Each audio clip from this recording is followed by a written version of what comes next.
Hey guys, my name is Kevin and today I show you my updated Madolche deck profile. I'm sorry that I didn't record any videos like in the past few weeks, but I finished my final exams and I hope I got through them and I had to study for them, so I didn't record any videos. But I hope in the future there will come more. Next week we'll move out of our little apartment, so next week will be no videos, but the week after I will start to do videos on regular basis. But for today I will show you my Madolche deck profile I played for the past few weeks because I'm on a kind of low budget and I try to do as much as I can with the money I have. So I hope you like it. Let's get started.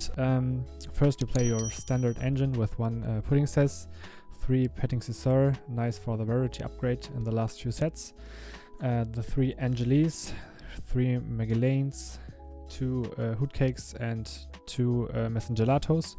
This is your main engine. I think every card of this lineup is mandatory. You will see I play hand traps, so 2 Hootcakes is definitely necessary. You even if you draw it, it's not a bad card. 2 Messengelatos is necessary because if you happen to draw one, you need the second one in the deck to loop it. And every other card is a starter. This is the best starter, but if you have hand traps in hand and you're going second, then this or this is the starter to go. Every other card needs at least the Salon to play, so you want to max out on at least the Angeli. Then you can play a big hand trap lineup because your main engine is so small and so explosive. So we play 3 Ash because it's very versatile, and for Rogue and locals it's enough.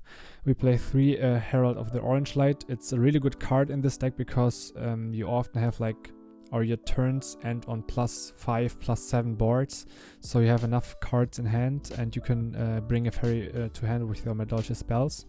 So this card is pretty much always live, and it's a better gamma in my opinion, because you can have monsters on board and it can counter Nibiru, which is the hardest hand trap to out in this deck.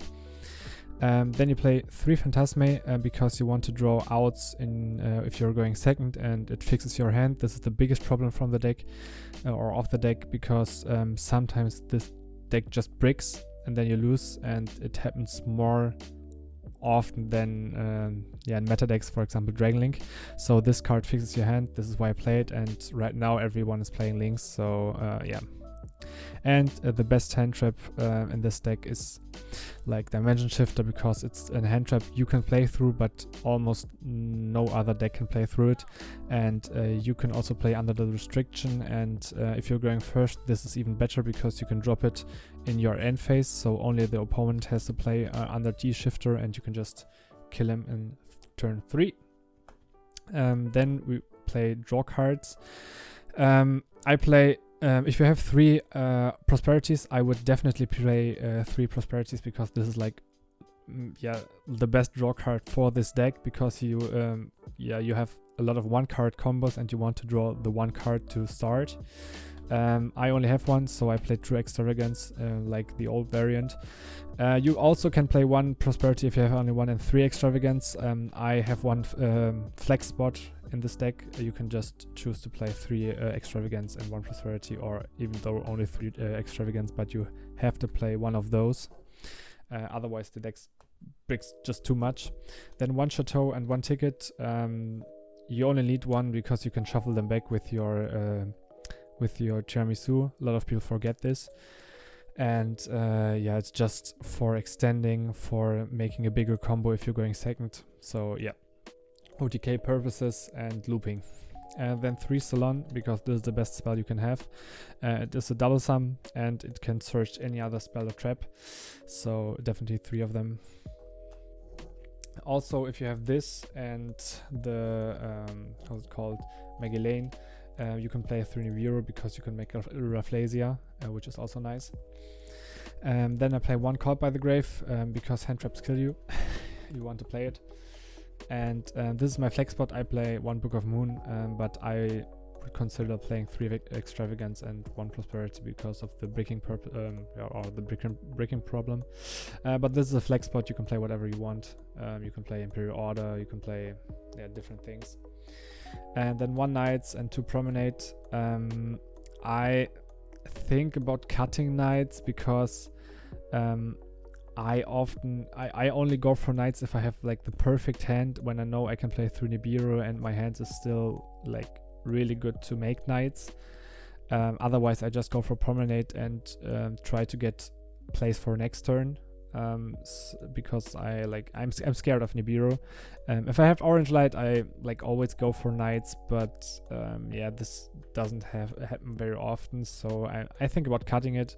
But you can definitely play it. It's a very good card if you can resolve it for the hand loop. And then 1 Gravedigger's Trap Hole. This is just for the Rafflesia block to negate Nibiru. I think it's also mandatory because Nibiru is just a thing, and if they Nibiru you lose. For the extra deck,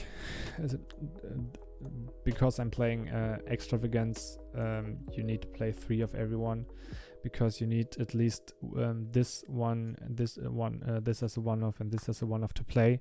So this isn't mandatory, but it helps going second. So you just play 3 of everything, and your combo like locks you into Madolche, so you can even like summon anything else. And then I play 1 Rafflesia because for the first combo, this is for nip. If he nips, you can use it for the token, and then this is just an out for spell and traps. If you happen to have Zeus, you can also play Zeus instead of the Phoenix or the Link Spider, but I think it's totally fine. For the side deck, I play 1 Prankotrops because it's a very good side deck card. It's very versatile. I play 3 Droll because I'm scared of decks like the Dragon Link deck or the Drytron deck after Lightning Overdrive. So Droll's a very good card against them. I play 2 Hatronade because if you play against a back row heavy deck, it's better to just play through or to just try to kill them. Otherwise they can outgrind you. So Hatronade is a very good card in that instance because it can like bounce everything. So even if they have cards which trigger on going into the graveyard, you can just bring them to hand and she can't really activate them. 3 Dark Ruler against combo decks. You can out every board if you Dark Ruler combo decks, just because of Tiramisu, and then you just sit on Follow Up and Promenade, and often that's enough. This one is just same as Hatronade, but a better one. I play 2 Cosmic Cyclone for spot removal and chain removal. For example, for Schism, I have the Cosmic Cyclone, or for Prankets to activate it and send by phase for the fusion. You don't want them to have the fusion. Then I play a 1 red reboot just for the same instance, just to kill them. And 2 flex spots. I played 2 Goes Match. It was amazing on locals because a lot of people played Code Talkers. It's like an instant out against the deck. He can only summon dark monsters, and he can't do anything, and you kill him in turn 3. So for example, for Dragon Link, it's also very good if they start with a light. There's not much they can do. If they start with a dark, they can't go they only can go full combo if they have a perfect hand. So it's a good card in many instances. If you don't, or if the matchup isn't good enough, you can just not side it in. So I think this is a pretty good deck. It's a pretty fun deck to play, and it's pretty budget except for the pots and the Gravedigger's Trap Hole. Anything else got reprinted. So try it out and tell me what you think. Thanks for watching, and we'll see you next time.